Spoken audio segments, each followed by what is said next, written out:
time for Voice of Indie. Your hosts today are Beem Weeks, author, producer, and marketing monster for independent multimedia publisher Fresh Ink Group, and Stephen Gies, author, producer, composer, and publisher for Fresh Ink Group.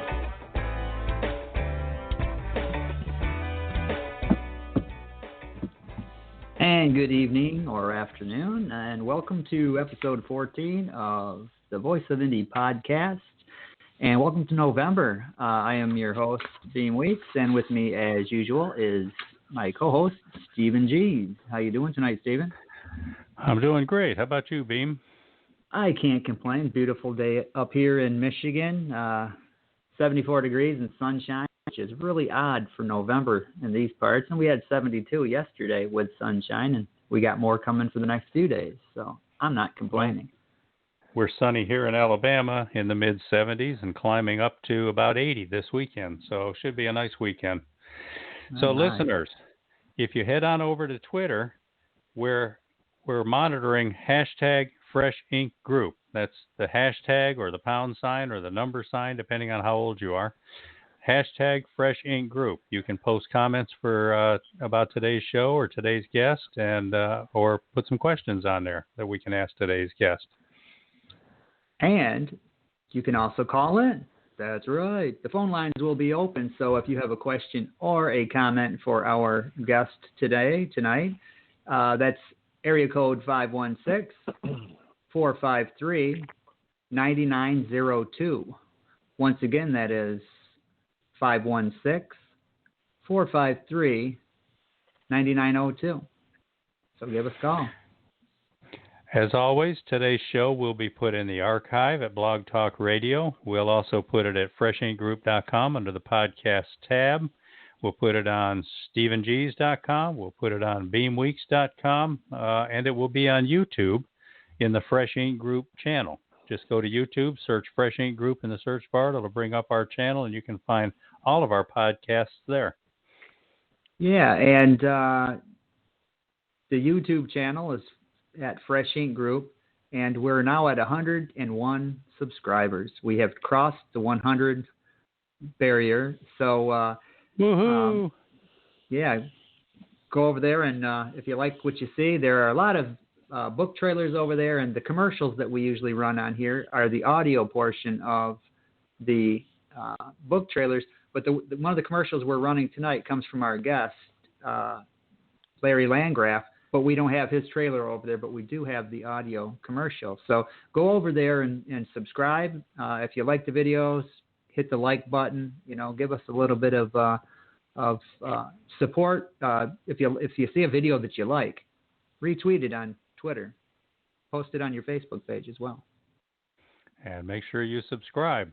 Now, if you head on over there today after today's show, you will find that we've got a new book trailer up there for Gwen Plano's The Culmination, which is the third book in her Heaven and Earth trilogy series, which is out now and available for pre-sale. We're going to try to have Gwen on the show sometime in the next few weeks as soon as she's available, but you can go find the trailer for her new book there now. Now, today's guest is Larry Landgraf. Larry Landgraf's been with us for a little while. He's one of our favorite authors.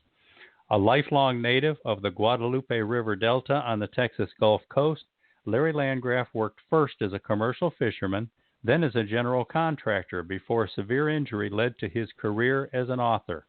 He wrote 2 books, including How to Be a Smart SOB Like Me, before his epic 4-season series. The father of 3 grown children, Larry brought his beloved city gal Ellen to the Delta in 2009. Now he teaches her the ways of his swamp, and she teaches him more than he ever imagined. Welcome to the show, Larry. Hey, Stephen. Thank you. And Beem? Now, do you have anything to expand on that bio? Yeah, when I got out of college, I decided that I didn't want to be cooped up in an office or classroom anymore. So I got on a shrimp boat, and when that played out, I started a general contracting business. But I've been outside all my life and worked hard. And, when I moved to the river, I think I was 16. I decided this is a place I'm going to spend the rest of my life and enjoy the fruits of my labors. And so I've worked hard, built my own house with my own two hands, and 5-bedroom house, story and a half, and it took some doing, but I got it done. But I'm still here in the swamp, and I wouldn't go anywhere else.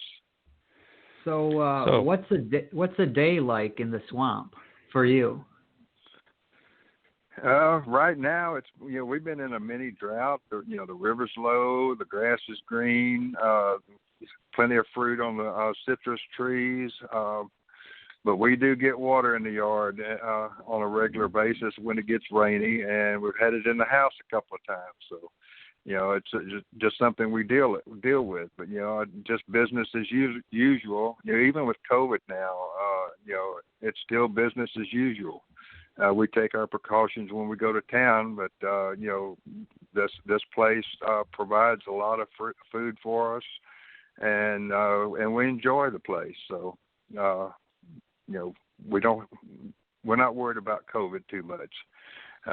We enjoy our swamp, and Ellen has her garden, I have my garden, and there's always plenty of yard work and housework as well. Great. I see we've got Verwayne Greenhoe over on Twitter right now. He says he's eating popcorn in the peanut gallery. He'll not rub the butter off on the seating. Then he followed that up by saying he just bought Larry's book, and I see The Adventures of Ollie Orangutan on the screen. Okay, and I see Robert Williscroft is asking, are you seeing this? Yes, Robert, we're seeing this. So you got it right this week. #Fresh Ink Group, and that's how you get seen in here. Yeah, Robert, like a lot of people, tried the handle at Fresh Ink Group, and it's the hashtag that we're monitoring. So, Larry, you never planned to be an author, but how did that come about? In January 2015, in the middle of the night, I woke up with a story in my head. I couldn't get it out of my head. I couldn't go back to sleep. So I just said, well, it sounded like a pretty good story. So I got on the computer and started writing it at 2 a.m. And it just flowed from my head. And I just, I started writing every day. And I just couldn't seem to stop. And the story just didn't seem to have an end to it. And even when I finished Into Autumn, the first book of my series, I still had story left. And, I left a few things hanging, so, there had to be a sequel. So Into Spring just flowed just like Into Autumn did. I had this little voice in the back of my head just urging me on and telling me stories to tell. So Into Spring made finalist in Independent Authors Network Book of the Year. I said, well, I've written several books now. I think, this one won some awards. So I finally considered myself an author. And there were still more stories to tell. A lot then followed with Into Winter and Into Summer to complete the 4-season series. I'd written 2 books before I decided it was going to be a series. And even after Into Summer, I think there's still some more story left. I don't know where I'm going to go with it, but, there may be a 5th book to the series one of these days. Well, that's the good thing about being a writer is the only limit is your imagination. So you don't know where you're going to go, but eventually you'll get there. So that's right. Had you ever written anything previous to this? I know you hadn't planned on being a writer, but had you ever dabbled in it before? I wrote a book back in 1986 to try to save my commercial fishing career. And the book didn't float, and neither did the career. That's why I became a general contractor. But when I got to this, after I wrote Into Autumn, people told me, hey, man, this would make a good movie. So I decided I was going to write a screenplay. And I wrote one for Into Autumn, and the title is A Tempest in Texas. it won a few awards, and I even had a couple of producers looking at it one time. So, I had to write more screenplays. I had 3 more books in the series, so I wrote a screenplay for each one of them. And the second one won a couple of awards, and the third and fourth I never entered in any awards. I was hoping the producer would get a hold of one of the first 2, but that hasn't happened yet. So I'm constantly evolving. I wake up in the middle of the night. I've said this 1,000 times every single night with stories in my head. I need a little voice in the back of my head says, "You need to do this. You need to do that." So I'm always doing things. Here recently, I decided to write and produce some songs for my books. I have 2 of them out now, City Gal for Into Autumn and No Heart at All for Into Spring. And hopefully another week or so, I'm going to have song number 3 out. One of these days, somebody will see something and maybe I'll get a movie deal out of it. You never know. Okay, did you previously say something about that Ellen was the inspiration for City Gal? Did I get that right? She was She was the Eileen in Into Autumn. Okay. She was the City Gal in the book, and she was also inspiration for the song City Gal. She was born in New York and grew up in California, and I found her in Austin one day. About 12 years ago, almost 12 years ago, and she's my City Gal, and she claims City Gal is her song. Okay. Well, we can listen to a little bit of that song right now. How about it, Beem? All righty.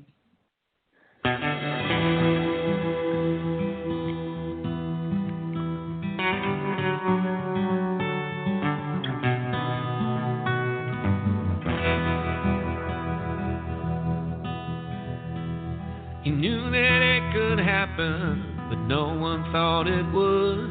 The world had turned to ashes, nothing left of his hood. He's standing in the ruins of his old home. She came from the city with nothing but her clothes. She left her life behind her, but she didn't have a choice. She's walking through a wasteland. She's lost all hope. But miracles and wonders came to his desert land. He laid his eyes upon her. She offered him her hand. Together they would struggle until the end. They built a life together with nothing but their hands. Without one another, they wouldn't stand a chance. And one night after sunset, the young man said, "The city girl came to my land. She touched my soul and held my hand. She's the one that saved me from the darkness. City girl, I love you so. That's the fact I know you know. We're the ones who live here ever after." And that right there is City Gal by our guest tonight, Larry Landgraf. And once again, if you would like to be part of the show, if you have a question or a comment for tonight's guest, be sure to pick up the phone and call 516-453-9902.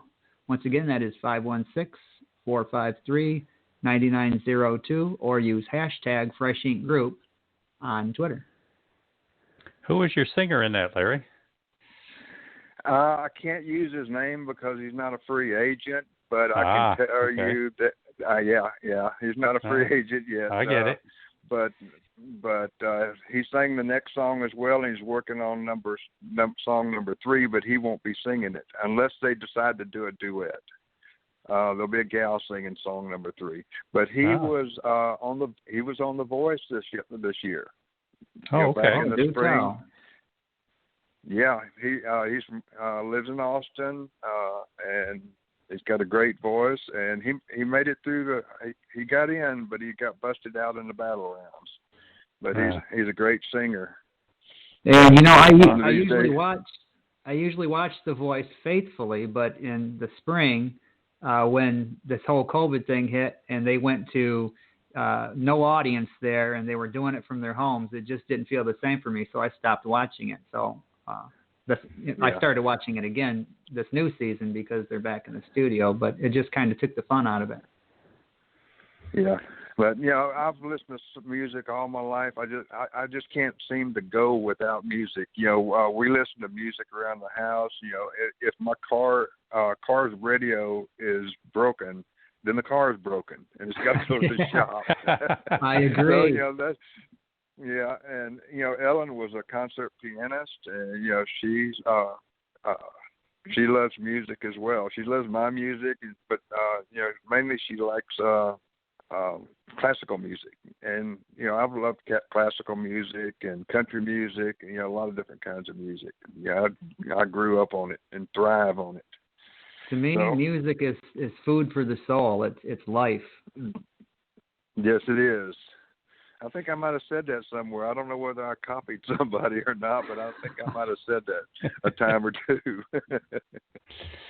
So Larry, we know about Ellen. How about kids, grandkids, great-grandkids? You got some family?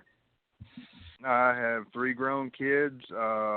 They have given me 8 grandkids, and in fact, Saturday, little Noah, he's 8 years old, and their football team is playing in the World Series.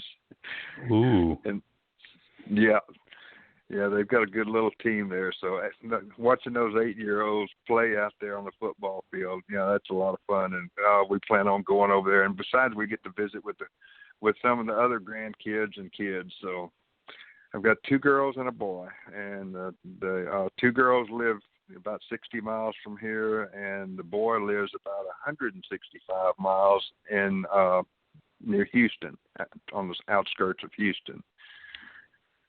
She sounds like Corpus Christi area? No, I'm north of Corpus. You're north of Corpus, okay. Yeah, and Houston is north of me, 165 miles. Okay. Aside from living in the swamp and writing books and making really cool music, you're also known for some online poker and the Vegas World Series. What's that all about? Yeah. I got into poker, card games, and poker was a lot of it, most of my life, from the time I was, 15, 16 years old on up. And one day I had a poker buddy, and he said, "Hey, let's go to Vegas." We'd been playing online poker, and we'd play in some local casinos just across the border into Louisiana. So, one day he said, "Hey, let's go to Vegas." Okay, why not? So we went to Vegas, and I played we were out there 5 days. I played 13 tournaments, and I finished first, second twice, a third, 2 fourth places, and a 5th place. So, and made a little bit of money. So, hey, this is good. So I started going back every year, and I think about the 3rd or 4th year, I started playing in the World Series of Poker. And 3 consecutive years, I made cashed in the senior championship, which wasn't high in the money, but did make a little bit of money. I finished 125th up to about 250th place, and there were about 4,000 plus in each one of these tournaments. Wow, that's impressive. So do you ever rub elbows with some of the big names of the poker world? I know my older brother, he's really into that stuff, and he knows all these people. Watches them on TV. You run into those guys out there? Oh yeah, Johnny Chan. I played poker with Ben Affleck, James Woods. In fact, I beat James Wood. We played on a small table, and I beat James Wood, and that made my day there. But yeah, he threw a tantrum, I'll bet. No, he was the nicest guy. And so was Ben Affleck. Ben Affleck tried to steal chips, so and I got him a time or two. But and that's part of their job. If you're gonna play poker, you got to steal a little bit, or you're not gonna do any good. So, yeah. But it's all fun, and I played with a lot of great people, and quite a few of them that you see on TV on the poker tournaments. Wow. Now, in reading your book, Tales from the Riverside, I was struck by the fact that you didn't just enjoy all your time living in the swamp, but you had a bad accident at one point. Can you tell us about that? Which one? The propane bottle. December 2000. Oh, yeah, that was back when I was doing the general contractor. We were doing a job, and we were in a town about 50 miles from here, and doing a roof job. And it was a torch down roof, and then had a 40-pound propane bottle sitting in the middle of the roof. And about 10 o'clock, it was time to do a little torch work, a little finish work. But when I walked over there and touched that propane bottle, it exploded. It broke in the middle, and the top half hit me in the belt line. And I was out for probably 2 or 3 seconds, and it blew me about 15 feet. And I woke up and on my back and saw this big old propane cloud floating up in the air. If it had ignited, it would burn me up and kill me right there. But fortunately, it didn't. It shattered my pelvis. It cut my legs open, and cut me from hip to hip, and did some pretty good damage. In fact, the doctor told me after he thought I was going to survive that he was really surprised that I did make it through. But I've worked hard all my life. I was tough as boot leather, and I think that's probably what saved me. That's pretty scary. When I asked about that, you said which one? There's been other accidents? Oh, well, I got tied in with killer bees one time, actually twice, but one time was really bad. Hurricane Harvey, I spent the night in 140-mile-an-hour winds on top of my truck. And, that's in Tales from the Riverside. That did happen in the swamp. That was a little over 3 years ago. And now, the truck that I spent the night on, it's in the shop right now. I've got the engine running and just about have the whole drivetrain taken care of. And hopefully in the next week or two, I'm going to be able to drive that thing as soon as I can get an inspection sticker. Well, your description of that whole night is very vivid in the book. Very vivid. It's kind of hard, alarming even. Yeah, I spewed some words from Forrest Gump out of that book, out of that story. Now, did you ever? Yeah. Did you ever find out the cause of the propane explosion? The tank was overfilled, Just and overfilled? the pop-off valve didn't pop off. Yeah. Wow. All right. Now, for listeners, when Larry says he lives in the swamp, he means he lives in the swamp. So what kind of wildlife are we talking about down there? Alligators mostly. Hordes of mosquitoes. We've got some pesky raccoons and opossums. Occasional bobcat, coyotes. We hear coyotes at night on a regular basis. I've got an orchard here, a pond here by the house, and an orchard on the other side of that. And here, the past week or so, I've had a little deer out there rubbing the bark off some of my trees, some of the smaller ones that don't have protection around them. But there's a lot of critters around here. A lot of mice. We have 5 cats that we keep cats around here. And in fact, there was there was a piece of a mouse laying on the floor mat there on the porch this morning. Left over from breakfast. Left over from breakfast. You ever have some of these wild critters wander up into your house or attempt to? A snake or two. One, I was building the house and it wasn't completely finished, but we moved in after we got a bedroom and a kitchen going and a bathroom. And one night I opened the shower door and started to step in, and there was a snake sitting there staring at me. I hate snakes. I do too. But we've found them in the living room. There's a snake or two in here, but not as often as there used to be. But I've trampled over snakes all my life, and I don't like them any more than I do. Than anybody else. In fact, I had an air conditioner guy down here a few years back, and I think this story might be in Tales from the Riverside too. But there were some leaves in the bottom of the condenser unit outside while he was working on it. So I'll clean these leaves out. And I reached down there, grabbed a handful of leaves, and came up with a copperhead, and he bit me on the thumb. Ooh! Wow! Yeah. Ooh. Did he inject the poison, or did you get away with that? Oh yeah, no, he gave me some poison. Ooh. You'll have to finish it. You'll have to read what happened in Tales from the Riverside.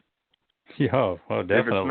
If it's not in there, email me and I'll give you my phone number. You can call me and I'll tell you the story. Okay. Well, one of my favorite little things about wildlife in Tales from the Riverside is about your mallard duck that got kind of friendly for a while there.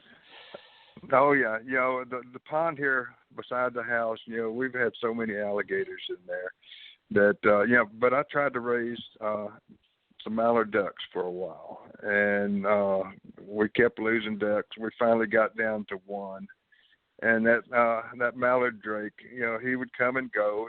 We never clipped the wings or anything. But one day I was sitting in there, out there on the porch, and heard the pecking on the door. And I looked over, that mallard's sitting there peeking in the door, wanting some corn. I fed them kernel corn on a regular basis when they came back. So, but there's just too many alligators to raise chickens and ducks and a few other things around here. Well, the picture of the duck is in the book, Tales from the Riverside, so there's evidence there. You can see them up on the porch knocking on the door. We do have a question. There's also a picture in there of an alligator with a dead duck in its mouth. That's right. Remember that. Yeah. We do have a question over on Twitter from Robert Williscroft. He wants to know, did you play real poker in your youth, or did you stay with Texas Hold'em? We played real poker. We played 7-card stud, 5-card draw. But as soon as found out about No Limit Hold'em, that's about all I play anymore. Well, all this talk about Tales from the Riverside, we've got a commercial. What do you think, Beem? Okay, and then when we get out of the commercial, we do have a caller as well, and I believe Verwayne Greenhoe had another comment there on Twitter. But let's go ahead and do Tales from the Riverside.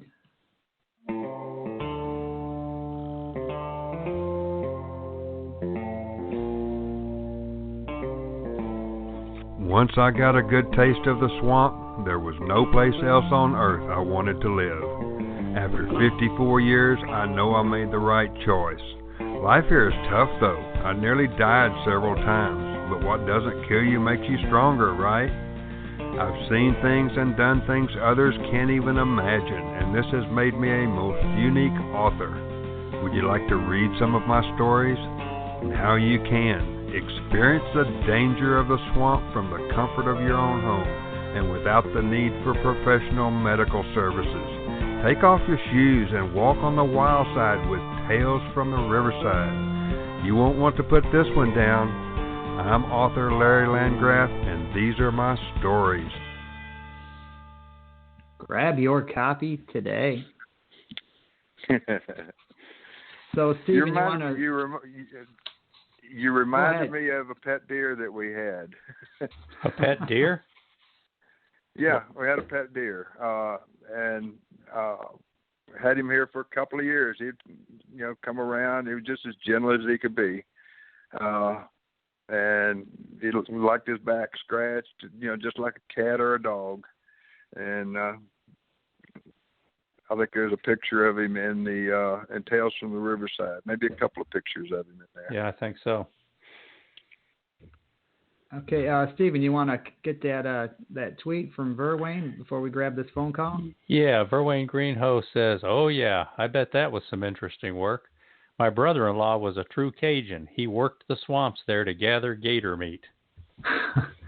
Gator meat. Yeah. Okay, so we're going to go ahead and take this call and see who this is. Welcome to the show, caller. What's your name and where are you calling from? This is Ellen, Eileen. Hello, Eileen. Welcome to the show. Larry's significant other. Right. Yeah, I was just listening to the part about the snakes, and I remember one time, I'm not used to critters at all, and one time I was here in the kitchen, I don't know what I was doing, and Larry had one of these sticky traps on the kitchen counter for some reason. And I turned around, and there was a snake on the sticky trap. Oh, wow. It had fallen from above somewhere, and it was stuck. That would freak me out. It made me scream, I'll tell you that. That would Larry freak really me trained out. me to watch where I'm going and always keep my eyes open, but I never expected something in the kitchen like that. Yeah, you're supposed to watch where you step when you're outside, not where you put your hand while you're making something to eat. In the kitchen, right? Yeah. Anyway, I just wanted to share that. So. Well, thanks for calling in and being part of the show. Sure. Glad to do it. Thanks. All right. Yep. Okay, so I think that was one of the first things I taught Ellen when we moved down here. You've always got to watch your step. And one day she was walking out to her garden, and there was a moccasin laying right between the house and her garden, and she came back in and got me. And I told her, that would have killed you or could have killed you. Could have, she's learned to watch where she walks. She still has a time with mosquitoes and fire ants, but she hadn't had any problems with the snakes yet. No, hopefully that'll stay that way. As long as she watches where she walks, she'll be okay. Now, how long has she been out in the swamp with you? Since 2009? We met in 2009. She's been here. She moved in here about 5 or 6 years ago. Okay, so then she's probably adapted to it. Then keeps her eyes open. Yeah, the fire ants. I lived in Florida for a couple of years, way down in Fort Myers. And the fire ants. Oh, I hated those things. I got stung all the time by them. Yeah, that's almost a daily thing with me down here. I'm always finding a few fire ants. You can't get rid of all of them, but though we try. But mosquitoes and fire ants, you just have to learn to live with them and watch where you walk. So how about we shift gears a little bit and talk about how to be a smart SOB like me. What genre is this book? Larry Landgraf genre. Ellen calls it. I guess the genre would be a rant. Ellen, that's what Ellen calls it, my rant. I call it my autobiography. There's a lot of me in there. You may not like me after you get through reading it, but you'll know me pretty well. It starts back way when I was a kid. I went to college for 4 years. I majored in math, minored in chemistry, biology, and history. So I'm fairly fairly book smart, but I'm really proud of what I've learned by doing things. I wanted to build a house, so I bought a $10 book and I built a house. I learned. Wow. I learned how to do. I learned how to do the electrical work. I poured the slab, framed it out. I did all the electrical, the plumbing, the air conditioning. I installed everything, top to bottom. So I'm a decent welder. I've learned how to do things by doing. You make a lot of mistakes, but if you have to do something and you work at it, you're going to get better. And so these days I can do pretty much anything. Well, that's the best way to learn, hands-on and doing it. That's the way I am, especially with a lot of these new computer softwares. That's, I can sit and watch a video on somebody doing it, but until I get in there and actually do it myself, I'm not going to retain much. But you do it yourself and you learn something. So you're kind of the old school American, where you put your nose to the grindstone and. Yep, and I took a computer course when the college here in Victoria didn't even have a computer. We had to send our programs off to Southwest Texas to get them run. They were punch cards. Wow. The program. Wow, I remember. Yeah. But I do video editing. I do photo editing. I make my own book trailers. If I want to do something and I don't know how, well, then I read and learn how. Writing the screenplays. I didn't know how to write a screenplay, but with the computers these days, you just type in how to write a screenplay, and there you go. So one thing I cannot do, and that's sing. That's why I have a professional do it. Boy, you and me both. So the SOB book, it's not just about you, but you also give advice to readers too. What kind of advice do you give? Just things you should, one of the things people need to learn a lot of stuff to get through life. And that's what it started out as, a self-help book, but then it turned into the rant later. But people need to know things. I've got a little chemistry in there, a little biology, a little math. Basic stuff, astronomy. I think just different things that people should know, that the Earth isn't flat anymore. If you don't teach people this stuff, they're not going to know. But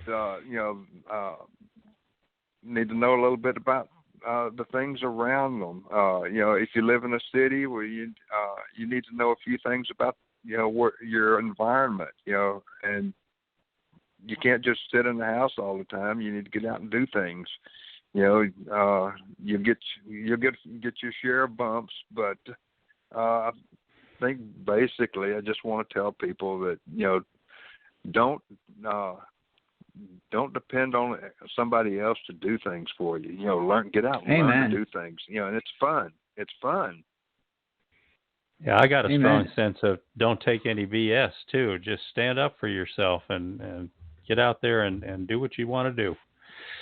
That's right. Don't let anybody tell you can't do something. I don't believe anybody's told me that I can't do anything, because I hit the ground running when I was about 12 years old. But people need to learn things. If you get stuck in a rut, let me put it this way: if you're not happy, do something different. Great, right on. Great. Yeah.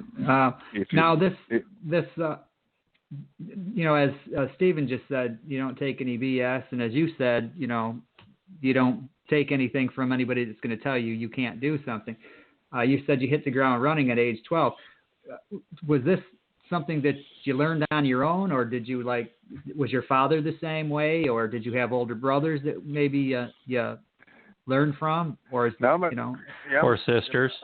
Or sisters? Yeah. my mom and dad worked all the time.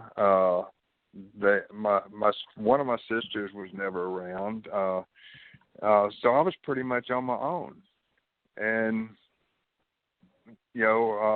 I found out that there's fun stuff to do outside, and the more I did, the more I wanted to do. It's just kind of instinctual, I guess. I didn't care about being in the house,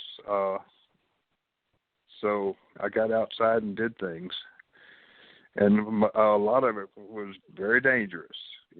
Like I said earlier, I trampled over snakes all my life. There might even be a story about some rattlesnakes that we ran into way back when I had a cousin that was 10 months younger than I am, and we ran around like wild Indians out in the 800 acres of pasture that we had. It also had a creek running through it, and it had plenty of moccasins and all other kinds of stuff to get into. But we survived. That's so I'm what kind matters. of curious about the rattlesnakes now. Yeah, there's one in Tales from the Riverside too, but that was right out the back door here. Yeah. Well, we do have another comment on Twitter from Robert Williscroft, and it's just a simple statement. He says, "Hey, Larry, you're my kind of guy." All right. He's Robert Williscroft. He's had some amazing adventures packed into his life as well. So you two would probably have a heck of a time trading stories. And he was a guest on this podcast too. So make sure you listeners go find that in the archives and have a listen. Yeah. I know the name, and I know a little bit about the guy. I think I might have listened to some stuff. I know I've seen his books around. Yeah, we'll have to trade some stories one of these days. Definitely. Okay, we want to ask you about the Into series, and you've mentioned it a couple of times about writing them, but you haven't really told us what they're about. Before we do that, we've got another song that goes with the series too, called "No Heart at All." So let's listen to a little bit of that, and then we'll let you tell us about the books. All right. All right.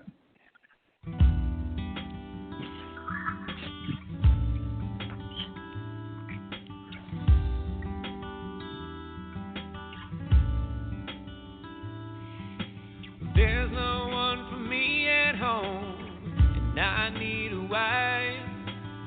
I'm gonna grow a little family. One thing missing from my life. Though it's so far away, I head out west. No, I don't have a choice to fill this emptiness. I ambled in and she caught my eye. She threw a smile my way, and I never stopped to wonder why. All because I found my love that day. I thought that she would be my queen, my all and everything, and I was happy to be her king. Suddenly she turned me and nasty. Not the one I love, looking at me. She got no heart at all. No heart at all. Why she have to be so mean? I thought that she could be my queen. No heart at all. All right, that's No Heart at All, another song written by Larry Landgraf. That song to me has like this kind of vibe. It's the kind of song that I imagine Keith Whitley would have sang back in the day. That's what it reminds me of. And Keith was a great singer and just great storyteller with his music. Now, where can listeners hear the full versions of these songs? They're on most of the music sites, iTunes, Apple Music, Spotify. You can go to Spotify and type in my name, or one of the other sites, type in my name, and you should be able to find the songs. And the easiest way is to go to my website, intoautumn.com, and look under the videos. Intoautumn.com. All right. Yes, same as the first book of the series. That's the easiest way to get to them. So what is this series about? It's an apocalyptic series. You know, Larry Landgraf and Eileen Branson, she's a city gal. He's a country guy, retired out in the country.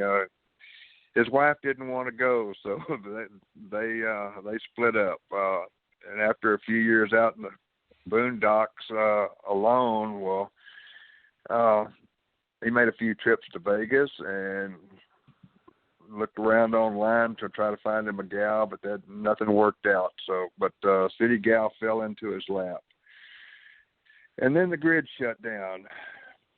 That's the reason the city gal showed up on his doorstep. But she was scared of him at first, but they ended up falling in love, and it was a tough time though. There were a lot of predatory invasions in their valley, which they eventually named Peaceful Valley. They had a few neighbors, and they band together and managed to survive. They not only had to worry about intruders, which they learned to deal with, they also had to grow food and hunt deer and forage for different kinds of food and find new sources of food, which they made a few trips to some outlying towns. But the story, I can't give away all the story. It's a love story. There's a lot of different things in this book. It's murder, sex, and violence, but it's a lot more than that. Does it cover a short time span or multi-generations or? It covers a few years.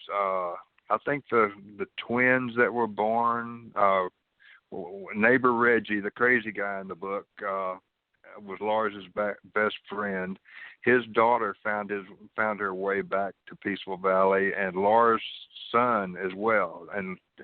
And Lars' son and Reggie's daughter got together and ended up having a set of twins.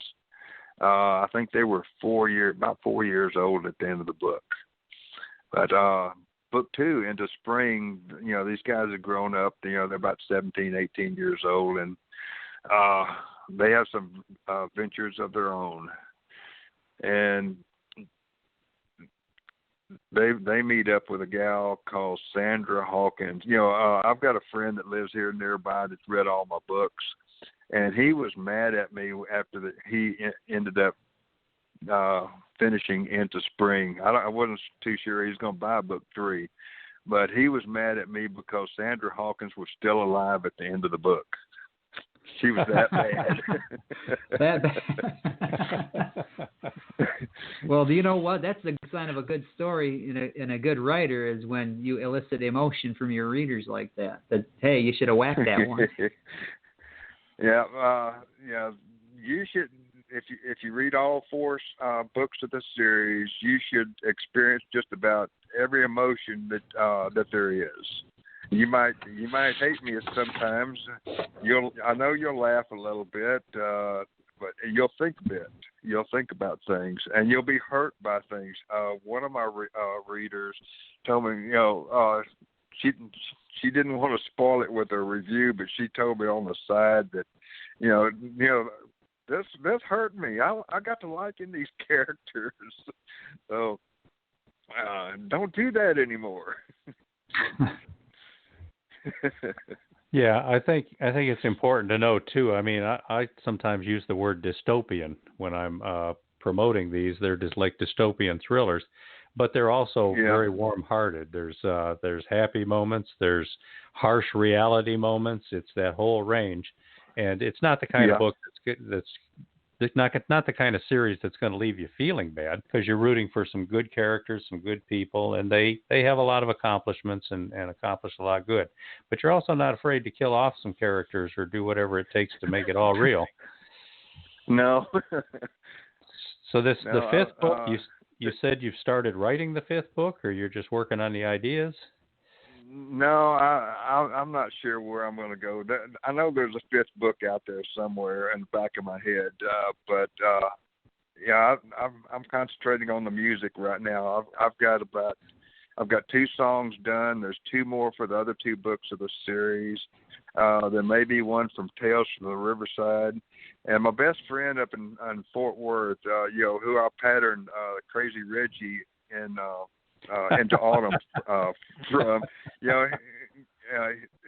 he's got, he's a smart guy, and he's listened to the songs, and he said, hey, let's write some songs together.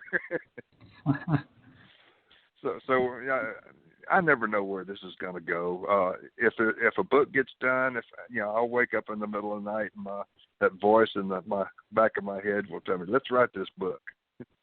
Well, that's kind of the way I write too. I mean, I don't write on a schedule. I'm trying to get one done at such and such time, and well, if it doesn't get done, it'll get done eventually. Before we move on to the next book, we do have another comment from Robert G. Williscroft on Twitter, and this is kind of humorous. He says, talking about, trading stories with you, he said, we can trade some sea stories. And he says the difference between sea story and a fairy tale is that fairy tales commence with once upon a time, whereas sea stories start with, now this is no shit. Well put, Robert. Yeah. I think that might be the title of Robert's memoir. Well, Tales from the Riverside are all true stories, and they're not exaggerated because I didn't have to. Right. Well, you're in the swamp. And it's a fun, easy read too, because they're they're short essays. They're 3, 4, 5, 6 pages each, and then the whole thing links together and tells the bigger story of your life. But it's very easy to digest. I mean, you're not getting into anything long. It's just read a few and go about your business and pick it up that night. Yep. Now, if and it's like me sitting on the porch, and it's like me sitting out on the back porch telling you the story. A lot of people have liked that. Yeah, those are that's some of the best storytellers. That's how they. Mark Twain was good like that in some of his stories, where you kind of felt like he was sitting there in a chair talking to you, telling you a story. Now, if the swamp or dystopian nightmares isn't your cup of tea, you've written a kid's book. Surprised me. Yeah, surprised me too. I got the call from Larry saying, hey, guess what? We're publishing a kid's book next. I about fell off my chair. Yeah, what brought that about? I never know where things are going. And it's another swamp story, but it's a different kind of swamp story. Ollie Orangutan, he was born and grew up in a zoo. And, they never let the apes get overcrowded in these zoos, so he was going to be transported to another zoo. He was in Houston. They were taking him to Brownsville. Between Houston and Brownsville, there is a swamp, and it's similar to my swamp. And the train derailed on a train trestle, and he escaped. But he found himself out in an environment that he didn't know anything about. And he met some interesting characters, including Al the alligator, and let's see who else. Shirley the squirrel. Some of the critters were afraid of him, and some of them, like the mother owl, kind of took him under her wing, and she wasn't afraid of him because she could fly. So they got to be good friends. But Ollie was having trouble finding enough food, and also some of the critters out there wanted him for food. Ollie, the owl helped Ollie find an old hermit down the way, and took him a while to get there, and it was a pretty good ordeal, but he might live happily ever after, and he might not. You'll have to read the book. Have or to read it the to book. Your children. Yeah, read the book. It is geared for children 9 to 12 plus. But I've had one of my editors read it, and she let her dad read it, I think he was in his 80s or 90s, and he loved the book as well. So, it's a book for all ages, though it's geared for children. Now, it is a chapter book, so it is a bit of a read, but it's also full of beautiful artwork. You can see the various scenes with Ali Orangutan interacting with the woodpecker and the gator and things like that, too. So it's an excellent book. You haven't said the title of the book yet, Larry. We need to send people to go order their copies. All right, The Adventures of Ali Orangutan. The Adventures of Ali Orangutan. And, now, go ahead. Go ahead. Go ahead, Stephen. I started to say there's also one called Las Aventuras de Ali Orangutan that's coming out next week or so. What's that about? I woke up in the middle of the night again, and something told me, let's get this thing translated into Spanish. There's a big market out there. And so, hey, Gary, we're going to have to do a Spanish version. So I hired first I translated using Google Translate. And that got me a big discount on a professional translator. So it's translated in Spanish, it's proofread, and I think Stephen's got it ready, just about ready to go to print. Yep, pretty close. I think we got one more proof to do, and I got to finalize the covers probably later tonight. So we're looking to have that out next week. That's a good deal. I'm going to need some copies. No, I was going to ask, with titles like How to Be an SOB Like Me, to your credit, why did you decide to write a kid's book? I have not the foggiest idea, to tell you the truth. That's a loud voice in your head in the middle of the night, huh? That's right. If you go to intoautumn.com, go to the videos, I'll read that poem I wrote called "A Voice in My Head." I'll read it to you, and it'll explain things. But I never know what I'm going to write or do. The music, the screenplays, the children's book, they just come to me in the middle of the night. Well, once you start to build an audience for Ali Orangutan, then they're gonna want some more kid books from you. Uh-huh. I know. You got any ideas yet? Surely you've been thinking about something. No, all I got to do is go visit the grandkids for a little while, and I'll come up with something. Okay, well, we are getting close to the end of the show here. We got a couple minutes left. I'd like to read one more comment from Twitter while we have the chance. It's from Verwayne Greenhoe again. He says, "Great show. Listening to Larry reminds me of sitting on the porch on the farm, listening to my dad and my grandpa, BSing everyone. Great memories. Thanks, Larry." Thanks, Larry. And thanks, Verwayne, for tuning in again tonight. Yes, definitely. So, Larry, how do people find you? What kind of contact, social media, handles? Where are you? My Twitter site is at Riverman with 2 R's in the middle and 2 N's on the end. RIVERRMANN. You can find me at intoautumn.com. I'm on Facebook. Just type my name in Facebook, and you should be able to find me. I'm on Instagram. I think it's Larry.Landgraf. Where else am I? I'm everywhere. I'm on Goodreads. You can find me on Goodreads. You're at freshinkgroup.com too. Yeah. I'm a freshinkgroup.com. I'm on all authors. I'm out there. I started in September of 2015 when I finished Into Autumn, and I decided that, if I was going to sell books, I'm going to have to put myself out there. So I'm out there.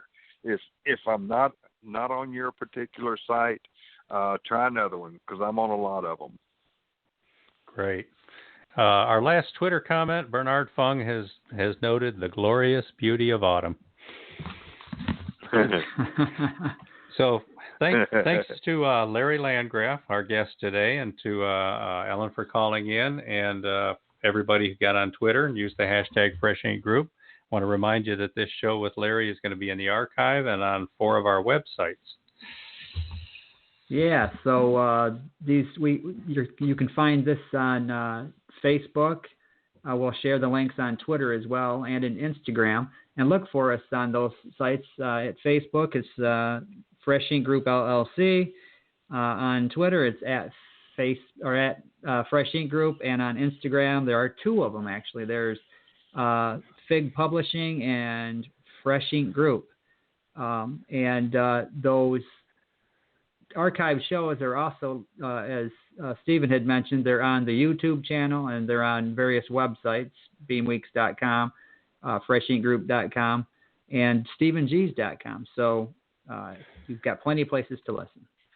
Thanks again, Larry, for joining us. And Stephen, thank you, Stephen and Beem, for having me, and everybody that showed up and commented. And even if you just listened, thank you for showing up.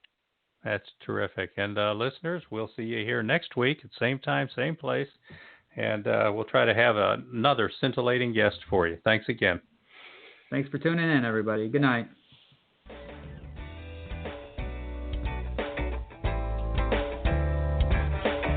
You've been a part of Voice of Indie, a production of Fresh Ink Group. Spread the word, support our guests, then find us at freshinkgroup.com and be sure to hashtag Fresh Ink Group.